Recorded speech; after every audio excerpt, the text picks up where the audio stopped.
का हाल बा भोजपुरिया समाज।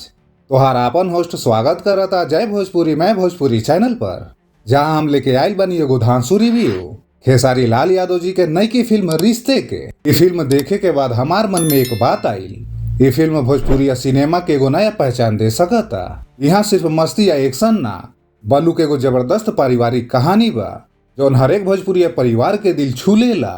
फिल्म के कहानी, फिल्म के नामे बा रिश्ते मतलब रिश्तों के कहानी। ई कहानी घूमेला एगो मजबूत सीधा साधा आदमी के इर्द गिर्द जवन अपने परिवार खातिर कुछ करे के तैयार बा। खेसारी लाल यादव जी के किरदार के एगो अलग रंग देखे के मिलेला।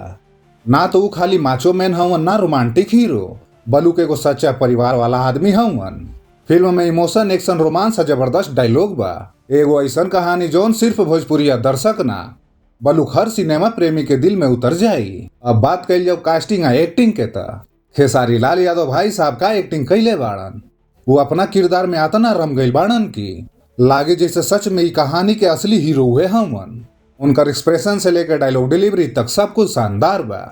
रति पांडे, अब बात करी रति पांडे जी के त ए फिल्म में रति पांडे जी के एक्टिंग बहुत दामदार बा। वो अपन भूमिका में पूरी तरह से फिट बैठली। समर्थ चतुर्वेदी, विनोद मिश्रा, संजीव मिश्रा, बाकी कलाकारन के परफॉर्मेंस सबे अपन अपन रोल के जबरदस्त निभौले बाणे।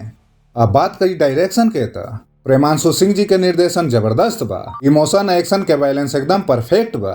सिनेमेटोग्राफी बढ़िया बा, लोकेशन सही चुनल गईल बा। आ कहानी के फ्लो इतना जबरदस्त बा कि 2-3 घंटा के फिल्म कब खत्म हो जाला पता ही ना चलेला। अब बात करी संगीत के त फिल्म में संगीत बा ओम झा, छोटे बाबा, कृष्णा वेदर्दी जी के तरफ से। अब भाई लोग गीत संगीत एकदम जानदार बा। एगो गाना दिलवा तोड़ देलू हो एकदम दर्द भरल बा। रोमांटिक गाना बढ़िया बा, डांस नंबर त बवाल काटता। बैकग्राउंड स्कोर बढ़िया बा जौन सीन के इमोशन के औरी दमदार बना देला। अब बात करी फिल्म के मजबूत पक्ष के त पारिवारिक फिल्म।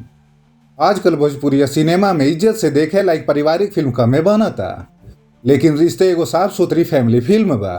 खेसारी लाल यादव जी के दमदार परफॉर्मेंस बा। कहानी में इमोशन और ड्रामा के जबरदस्त संतुलन बा। म्यूजिक, लोकेशन और सिनेमेटोग्राफी के कमाल बा। डायलॉग बढ़िया बा, कुछ लाइन तो सीधा दिल छू लेता। अब बात करी फिल्म के कमजोर पक्ष के त उस जगह कहानी प्रेडिक्टेबल लागता, लेकिन भोजपुरिया सिनेमा का फैन लोग खातिर परेशानी ना हुई। कुछ सीन थोड़ा देर खींच देहल गईल बा जेकरा के औरी टाइट बनावल जा सकत रहल हा। फिल्म के लंबाई थोड़ा ज्यादा बा, करीब 2 घंटा 40 मिनट के। कुछ जगह स्टोरी स्लो हो जाला जे दर्शकन के थोड़ा बोर कर सकता। आकांक्षा पुरी के स्क्रीन टाइमिंग बहुत कम बा जेकरा से फैंस निराश हो सकत बाणे, लेकिन एक कमी के मुकाबले फिल्म के दमदार कंटेंट सब कुछ भुला देला। अब मेन बात फैमिली संग देखे लायक बाकी ना। बिल्कुल रिश्ते एकदम पारिवारिक फिल्म बा। एकहू अश्लील सीन नहीं खे, एकहू वल्गर डायलॉग नहीं खे, मतलब पूरे परिवार के साथ आराम से देख सकीला। अब बात करी फैंस के रिएक्शन के त फिल्म के ट्रेलर देखते ही फैंस दीवाना हो गई रहले। ई त दमदार फिल्म लागता। खेसारी भैया फिर से दिल जीत लेनी। ऐसने फिल्म भोजपुरी में औरी बने के चाही। फर्स्ट डे फर्स्ट शो सिनेमा घर हाउसफुल रहल और हमार अंतिम फैसला देखे जाए कि ना। अगर तोहरा इमोशनल कहानी, पारिवारिक ड्रामा, एक्शन और सुपरहिट गाना पसंद बा त रिश्ते तोहरा खातिर परफेक्ट बा। अब रहल रेटिंग के बात, हमरा तरफ से 4.5 रेटिंग रही। तोहन लोग के काय राय बा? का तोहन लोग अभी तक की फिल्म देखला? का खेसारी लाल यादव के एक्टिंग जबरदस्त लागल? का फिल्म में और कुछ बेहतर हो सकत रहे? कमेंट करके जरूर बताव। आई रिव्यू पसंद आइल होके त लाइक शेयर चैनल जय भोजपुरी मैं भोजपुरी का सब्सक्राइब कर ला। फिर मिलब एगो नया खबर, नया चर्चा भोजपुरिया जलवा के साथ। तब तक खातिर जय भोजपुरी मैं भोजपुरी, जय भोजपुरी सिनेमा।